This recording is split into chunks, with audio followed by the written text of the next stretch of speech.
Well, good evening. And on behalf of the leadership team here, I want to welcome you all to this very special evening.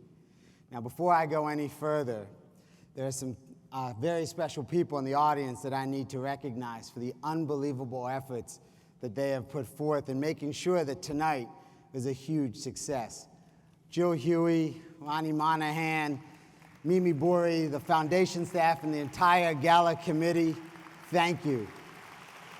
Thank you for thinking about every detail of tonight, and thank you for making sure that it all goes off without a hitch.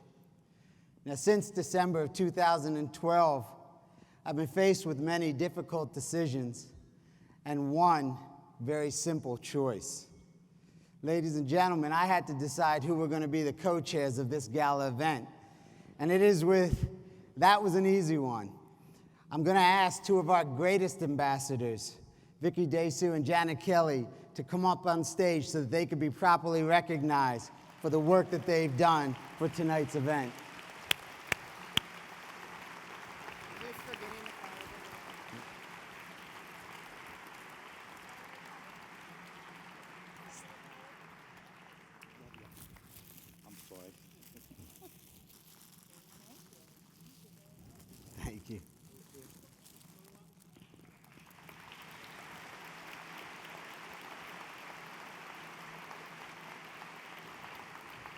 Thank you. Thank you. So I have to tell you that Vicky and Janet fought me hard for that simple recognition. But suffice it to say that none of this would have been possible without these two extraordinary women. Vicky and Janet, your unwavering passion for this institution and your attention to detail has created this spectacular evening, and we are all deeply indebted to you. 150 years. The story of St. Joseph's is indeed a novel. And when you think about it in that context, I've come to recognize that we are but the authors of a few chapters of an incredible story. Tonight's celebration serves as a gentle reminder to those of us who have been entrusted with shaping the future of this organization that we are simply the stewards of a legacy that has been forged by the blood, sweat, and tears of the Sisters of St. Francis and those who followed in their footsteps. These visionary leaders developed a culture of compassionate care that remains the hallmark of this institution. And so as we head into the last half of our second century of serving the healthcare needs of the Baltimore community, I stand in front of you tonight and I promise you that this faith-based culture that has defined our organization for 150 years is indeed alive and well. Now, many of my physician colleagues who are in the audience know that I am often fond of saying that we have to collectively get comfortable with competition. In this brave new world of healthcare, it's my assertion that St. Joe's is incredibly well positioned to succeed. Now, I say this with certainty because the competition that I speak of is not simply going to be defined by the number of patients that we see or the revenue that we generate, but perhaps, more importantly, it will be based on our ability to compete and be transparent about the quality of care that we deliver to an entire community. So I am sure that a reputation that is built on quality and service will differentiate great organizations from merely good ones.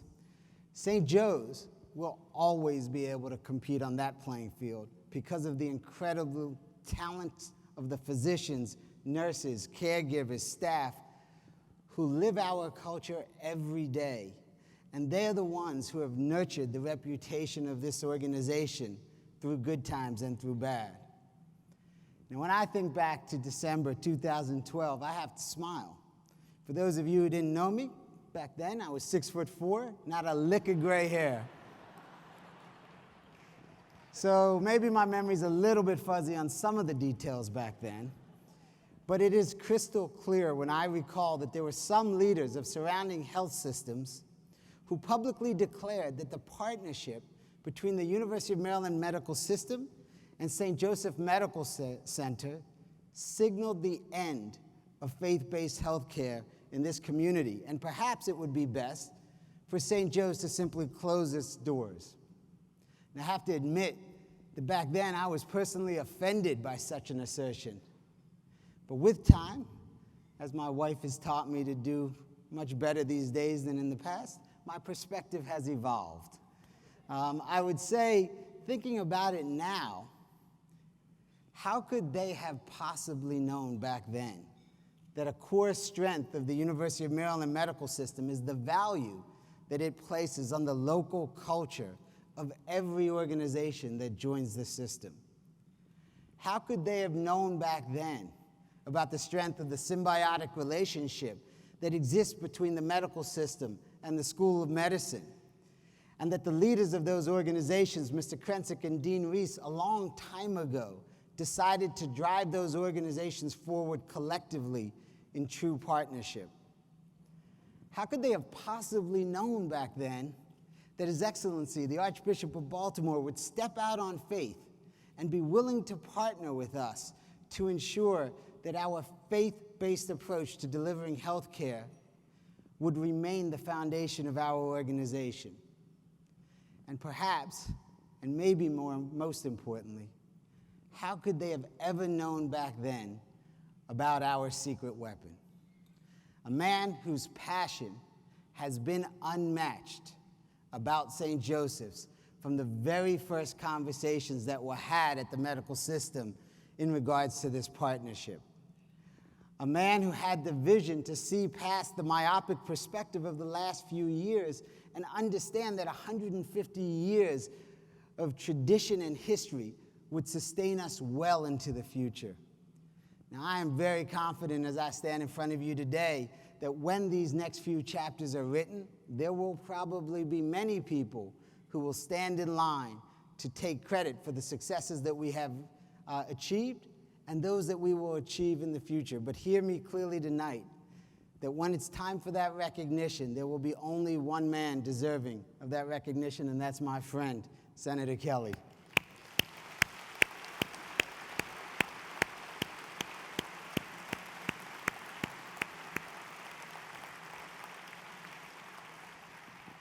So you see, my perspective on these naysayers has indeed changed, because how could they have possibly known back then all of the things that I've just mentioned? But I guarantee you this, if they didn't know about us then, I guarantee you they know about us now.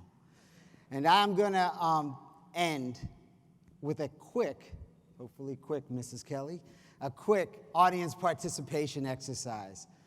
I'm going to ask all the folks who are associated with St. Joe's to stand up. If you're a doctor, if you're a nurse, if you're a caregiver, if you're a front desk staff, if you're a volunteer, stand up. And I'm going to ask those who are seated to hold your applause. Let me see people standing. I know you're out there. All right, thank you. So if you look around this room, those of you who are seated, you represent the business, the education, the political, and the religious leaders of our communities. You are the mothers and fathers, the brothers and sisters, the sons and daughters that St. Joe's has served for 150 years. I am constantly amazed at the number of people who come up and proudly tell me that they were born at St. Joe's, or their children were born at St. Joe's, or their grandchildren were born at St. Joe's. I ask you to look around this room and make eye contact with somebody who is standing. And it's my sincere hope that before the night's over, you will walk up to that individual and introduce yourself. Because you see, the people who are standing here tonight deserve far more than your applause. They deserve your gratitude. The people who are standing here tonight, they have made the commitment to you and your family's health. And those of you who are seated, the people in the room who are standing, we recognize, one, we appreciate your presence here tonight, and we recognize that the future of St. Joseph Medical Center is inextricably linked to the support that we receive from this community. So listen, political agendas, they will change, and reimbursement systems, they will evolve. Bob, I'm hoping that they will evolve. And Lord knows that hospital administrators like myself will come and go, but one truth will remain constant through all of that. It has always been, and it will always be, the ability, intellect, and commitment of those people who are standing on the floor of this arena tonight that will remain St. Joe's greatest assets. Thank you very much. You guys can have a seat, and you guys can clap.